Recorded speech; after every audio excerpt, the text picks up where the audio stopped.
Welcome to Climate Quickies, bite-sized nuggets of climate goodness from our TEDxLondon experts in under 5 minutes. We love a repeat, don't we? Oh my gosh.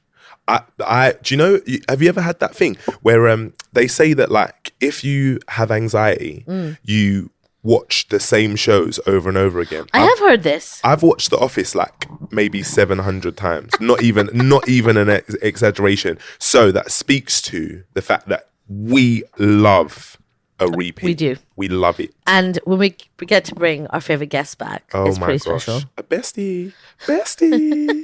Love you. And so last year, we were at Climate Week, we met the amazing Emma Stewart of Netflix. Yes, we did. And we wanted to bring her back to chat with her again. Mm-hmm. Emma is the sustainability officer at Netflix. She's also a scientist, and she was an architect of one of the first tools for setting science-based climate targets. Man. Which now like over 900 companies have adopted. What a career, eh? I know, right? She's going to be sharing some cool stuff. Oh my gosh. But I think the thing we're most looking forward to, right, is the watch list. Yeah, the watch list. Watch list. I'm so happy. I love these watch lists. I absolutely love them. So we're super excited, right, Ben? Yes. Because we're back again. Yes. For a second year in a row with one of our favourite guests. Our favourites. Aw, you're my favorite too. Emma Stewart, the sustainability officer at Netflix, who we got to speak to last year and who gave us some amazing recommendations. And so God, we had to have her back. We had to. And we told you this last year, if you remember. Yeah. We said we're going to come to you every year for some insights. The people need to know. The people need to know. Also, can I just say, that was a good list. It was a really varied list, because I didn't enjoy everything on the list, but I did enjoy some of the things. That's what we're going for. You have tons of green premise titles, like some of our documentaries. Right. But other ones are very subtle. Take reality show Next in Fashion, right? Oh. Yeah, you clocked it. Next in Fashion was banging sustainability. It was Susty. Yeah, it was Susty last season. So you'll remember the winner of that whole season describes himself as an upcycler. That's how he... Nigel. Shout out my guy Nigel. Wow. I don't know you, but I respect you. You remember his name. So Nigel is an upcycler. They had a whole episode dedicated to upcycling. Nigel, of course, kicked butt in that respect. But the whole season was won by an upcycler. Yeah. So that's an example where, it's just a source of inspiration and in the fashion world. Another example was Unstable with Rob Lowe, where that's a comedy inspired by his very funny relationship with his son on social media. Love Rob Lowe. Let me just put a shout out to Rob Lowe. Shout out to my guy Rob. And his son really gives him a run for the money. Yeah. And so in this show, Rob Lowe plays a climate tech entrepreneur who is quote unquote inventing carbonating concrete, which exists and you can buy. Does it really? Oh, yeah. What? Yeah, there's a bunch of companies selling it now. So, okay, cool. So that's another episode. That's another example where, that's his character. Right. But the show is not about the concrete. That would be a little dry. I guess that was a good pun. And then you have something like Magician's Elephant, where you have this beautifully crafted animated film based upon the stunning book for children, in which this boy is trying to return this elephant to its native habitat over the course of, an hour and a half.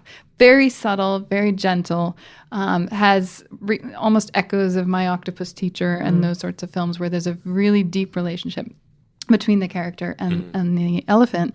And then in the nonfiction space, the Oscars awarded their award for short films to the Elephant Whisperers, who are real life lovers of elephants and who have this elephant refuge where they take care of elephants and then return them to the wild.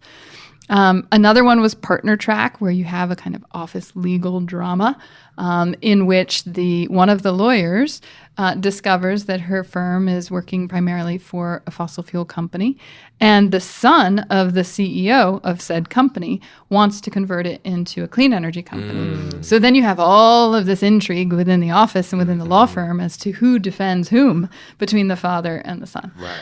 I'm going to watch that Important one. conversations. That one hit, didn't it? We got to have that conversation. That's a good one.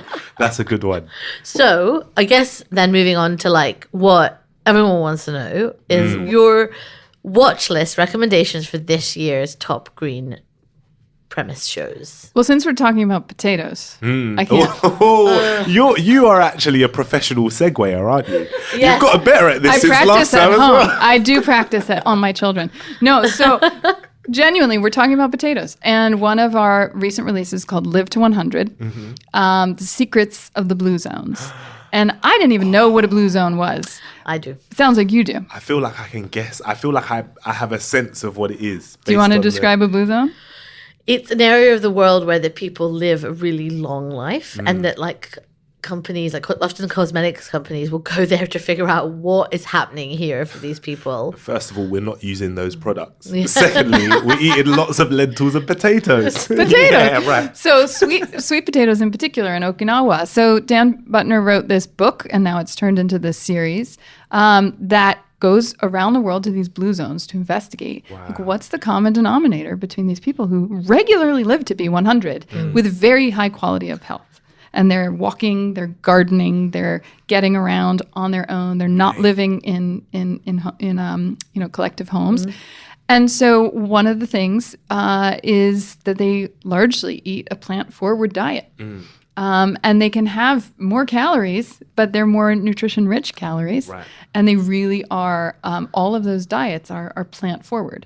Another is they tend to get around through micromobility or on their own 2 feet. So there's a great example of how a lot of these folks, when they leave their homes, they immediately are on a steep hill. And so as a San Franciscan, I appreciated that. It resonates. I can relate. So maybe I will also live to 100. So that's one recent example. Okay. You want some more? Yes, please. Another one I really enjoyed is called Represent. It's a French comedy. So in France, it's En Place.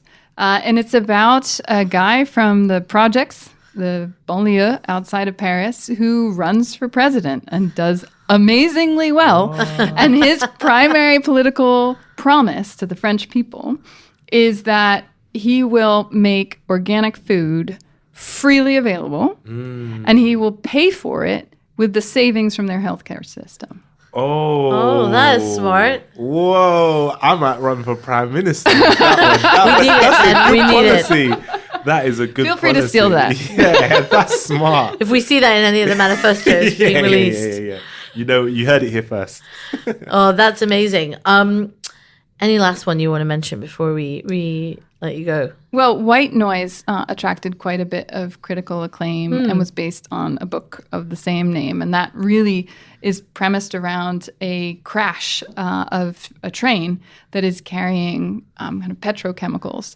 And that precipitates the entire film. Everything then is driven by, plot-wise, this cloud of toxicity. And it's gripping and in some ways horrifying and also heartwarming to see how these families are resilient and how the communities rely on each other. And so that's really kind of a high art form of film, but one that is grounded in some experiences that sadly many of us now see in the headlines, which is the dangers of some of these more combustible or petrochemical-based forms of energy. Right. That sounds like a little bit of something for everyone on our recommendation list this year. Will you come back next year and give us another list? My pleasure. Yes. We want you'll hear it here. Yeah. Tune in. Stay locked. Thanks for listening to this quickie. This episode was created by our superstar podcast team at TEDxLondon. Until next time. Stay curious.